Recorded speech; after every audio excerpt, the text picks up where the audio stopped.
안녕하세요. 도드람 동물병원 김정희입니다.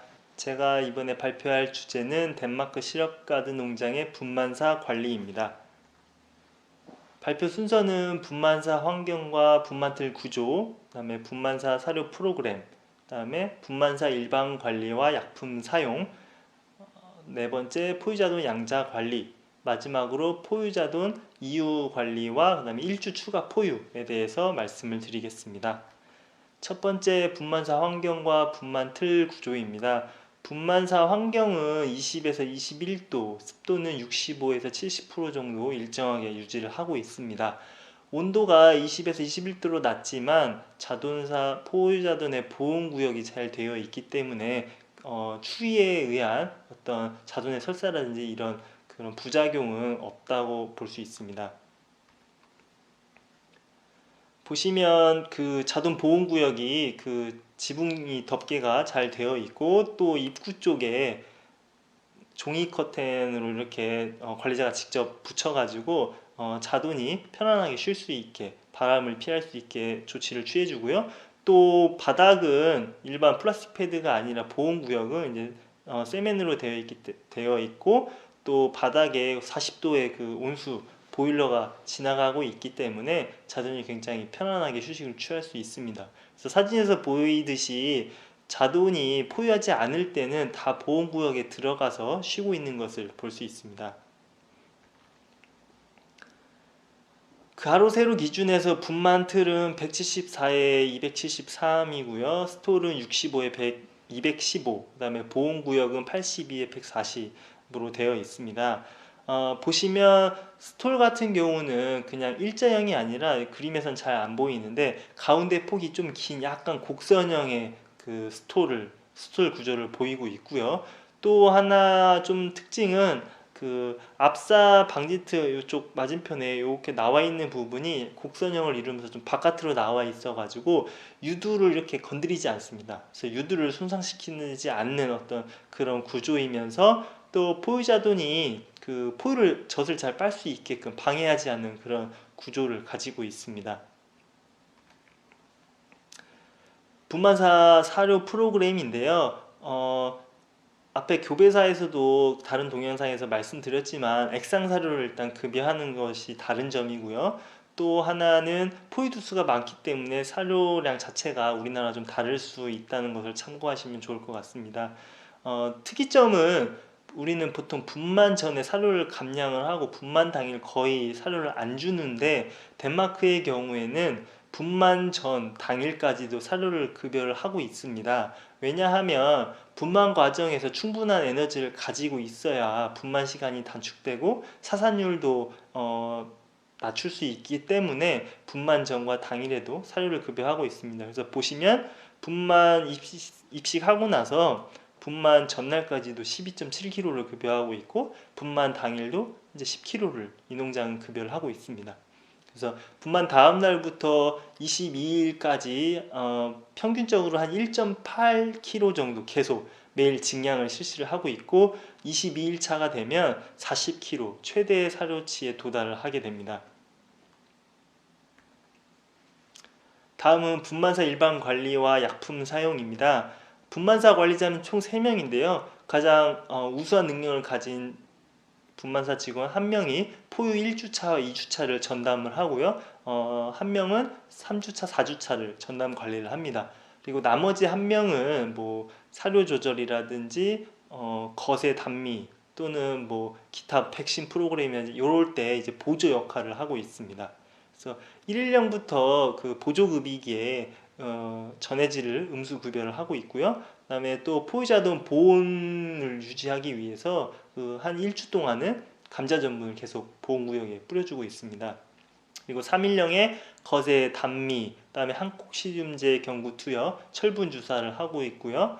그 다음에 7에서 8일 차에 입질 사료를 급여를 하고 있습니다. 분만사에서 사용하는 약품인데요. 옥시토신 같은 경우는 모돈의 젖이 뭉쳐 있거나 또는 그 포유 게시두수가 많은 모돈에게 1회 정도 처치를 하고 있고요. 멜록시캄은 식불이나 발열 증상이 있는 모돈에게 처치를 해주고 있습니다. 또 페니실린 같은 경우는 분만 후에 외부에서 농과 같은 분비물이 나오게 되는데 분만 당일이나 한 이틀까지 그런 분비물이 나오더라도 정상으로 보고 따로 치료하지는 않고요. 3일 이후부터 이런 분비물이 나올 경우에 페니실린 주사로 치료를 하고 있습니다. 그 다음에 포유자돈이 설사를 하거나 위축 증상을 보이게 되면 썰파와 트리메토프린 제품이 섞인 항생제를 주사를 해주고 있습니다. 네 번째, 포유자돈 양자 관리입니다. 크게는 올림 양자와 교차 양자 이렇게 두 가지로 나눌 수가 있는데요. 평균 실산 자체가 거의 18도에 가깝기 때문에 이 자돈을 모두 포유를 할 수가 없습니다. 따라서 초유를 충분히 섭취를 하게 만들고 그 다음에 일일령의 큰 자돈 또는 작은 자돈들을 전주차인 포유 능력이 우수한 모돈에게 양자를 보냅니다. 그리고 나서 14에서 15도 정도 포유 개시 도수를 맞추게 됩니다. 그 다음에 이제 교차 양자 부분인데요. 복단이 설사를 하거나 또는 식불 모돈에게는 큰 자돈들을 양자를 보내주고요. 또 포유 능력이 우수한 모돈에게는 작은 자돈들만 계속 양자 포유를 하게 만들어줍니다. 그리고 특히 후보돈의 경우는 유선 발달시키기 위해서 큰 자돈들을 주로 양자본에 포유를 시키게 됩니다. 그래서 다음 슬라이드에서 하나씩 조금 더 자세히 살펴보겠습니다. 먼저 일일령의 이제 초유 섭취가 끝난 큰 자돈 또는 작은 자돈들을 전주차로 양자 보내는 건데요. 현황판을 보시면 지금 53모돈 같은 경우는 10월 8일날 21두를 분만하고 14두를 포유를 했습니다. 그리고 나서 이제 5일이 지난 10월 13일날 이때 태어난 자돈들, 자기 자돈은 다른 데로 양자를 보내고 13일날 새로 태어난 자돈들을 양자받아 포유하는 것을 볼 수 있습니다. 역시 23모돈 현황판 모돈 카드를 보시면 10월 8일날 15두 분만을 하고 14두 포유를 시작을 했는데요. 6일이 지난 10월 14일날 이때 태어난 자돈들을 양자받고 자기 자돈들은 다른 곳으로 양자를 보내서 포유를 하는 것을 볼 수 있습니다. 다음은 복단위 설사 자돈들 양자 보내는 건데요. 33모돈한테 10월 24일날 15두를 분만을 하고 14두를 포유를 했는데 복단위 자돈 설사가 발생을 했습니다. 그래서 이 모돈의 자돈들을 포유 능력이 우수한 다른 모돈한테 보내고 그 다음에 다른 모돈들의 큰 자돈들을 선발해서 이 복단위 설사를 한 이 해당 복의 모돈에게 양자를 보내서 포유를 시키게 됩니다. 식불 모돈도 마찬가지로 큰 자돈들을 양자 보내서 포유를 시키게 됩니다. 그래서 모돈 카드를 또 자세히 보시면 43모돈에서 볼 때 10월 8일날 22두를 분만을 하고 14두 포유를 시작을 했습니다. 근데 분만 다음 날인 10월 9일날 식불 증상이 나타나자 10월 2일날에 태어났던 큰 자돈들 13두를 이 모돈에게 보내서 포유를 시키게 됩니다. 13모돈도 마찬가지로 10월 8일날 18두를 분만을 하고 14두를 포유를 시작을 했는데요. 분만 당일부터 식불 증상이 나타나자 이제 이틀 뒤에 10월 10일날 10월 6일에 태어났던 큰 자돈들을 양자를 보내서 포유를 시키고 있습니다. 분만사 관리자는 포유 능력이 가장 뛰어난 모돈들을 선발을 해서 보이는 그림과 같이 초록색 비닐 같은 걸로 리본을 묶어서 스토리에 표시를 해둡니다. 또한 모돈 카드에다도 OPS라고 약자가 사실 뭔지는 모르겠지만 OPS라고 이렇게 약자를 적어서 모돈 카드에 기록을 해둡니다. 그러면 이 해당 모돈들의 특징은 작은 자돈들만 양자를 받아서 키운 다음에 어느 정도 자돈이 또 크면 중간에 큰 자돈들을 보낸 만큼 다른 곳에서 다시 작은 자돈들을 양자받아서 계속 작은 자돈들만 포유하는 그런 모돈들입니다. 그래서 보시면 33모돈이고 10월 23일날 14두를 분만을 했지만 자기 자돈들은 다 양자를 보내고 작은 자돈 17두를 포유를 시작을 합니다.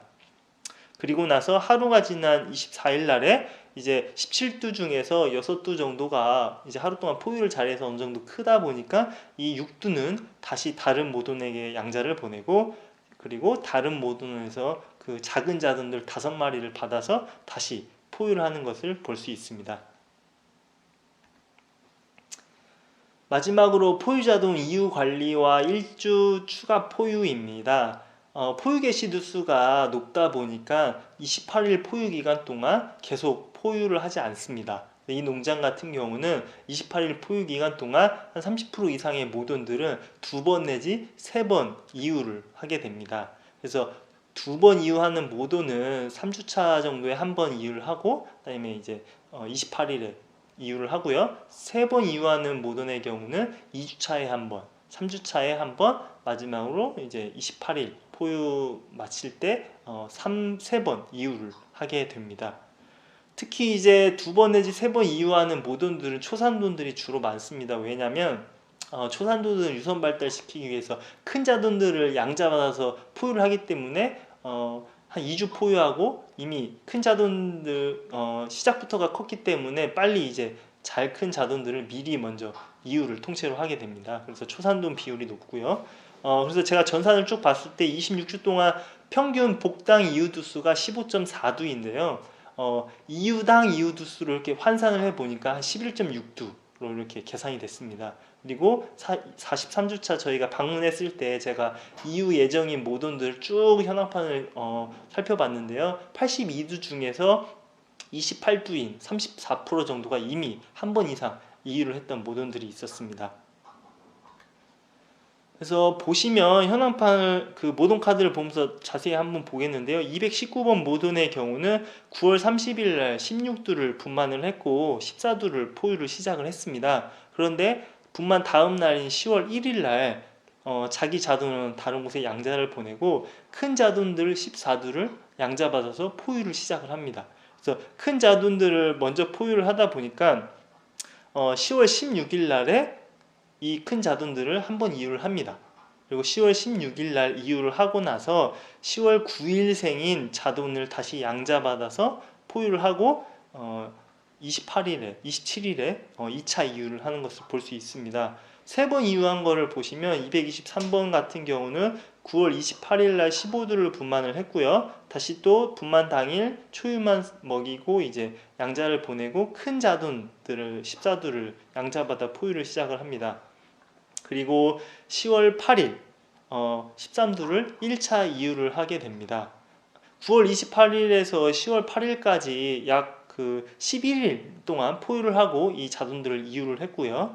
그 다음에 다시 10월 8일 날 9월 28일 태어난 자돈들을 양자를 받아서 포유를 하고 8일 정도 포유를 한 다음에 10월 15일 날 다시 이 자돈들을 이유를 시킵니다. 그래서 총 2차 이유를 하고요. 그 다음에 10월 15일 날 2차 이유를 하고 나서 10월 8일생을 다시 양자받아 포유를 한 다음에 10월 27일 날에 마지막으로 3차 이유를 하게 됩니다. 따라서 모돈 기준으로는 포유 일수가 28일이 좀 넘지만 자동 기준으로는 한 21일 정도 됩니다. 왜냐하면 2번, 3번 중간에 이유를 하기 때문에요. 그리고 이렇기 때문에 주로 초산동에서 2번, 3번 이유하는 비율이 높기 때문에 그 전산상에서 일산의 복당 평균 이유 두수가 20.4두로 굉장히 높게 나타나는 게 바로 이 이유 때문입니다. 그 자동 기준으로 포유 일령, 이유 일령이 낮고 또는 이제 이유 일령이 되더라도 작은 자돈들이 있기 때문에 추가로 일주 포유가 필요한 경우가 발생을 합니다. 그래서 그 분만사 담당자는 이유 전날에 일주 추가 포유할 해당 자돈들과 모돈을 그 모돈 카드를 접어둬서 기록을 해두고요. 그리고 이 모돈들은 이제 다른 분만사 그 10개 스토리에 있는 다른 추가 포유할 수 있는 분만사로 이동을 시킵니다. 이 해당 모돈들의 자돈들을 한번 살펴보면 9월 25일에서 10월 1일 분만하고 10월 27일 날 그 같은 그룹들은 10월 27일 날 이유를 하게 됩니다. 그런데 27일날 이유하지 않고 일주일 더 포유한 모돈들의 경우는 보시면 9월 30일날 분만을 했고 10월 22일날 1차 이유를 합니다.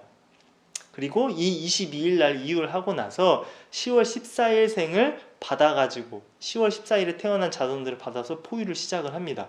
그래서 10월 14일날 태어난 자손들이기 때문에 만약에 얘를 똑같은 그룹 내 모돈들과 동일하게 27일날에 이유를 하게 된다면 이 자손들은 그 이유 일령이 14일밖에 되지 않습니다. 그래서 1주 추가 포유를 하게 되고요.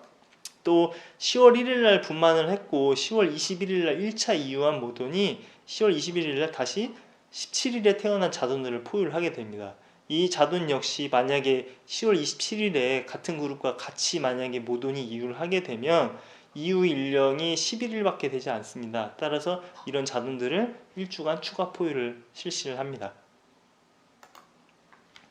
네, 제 발표는 이것으로 마치겠습니다.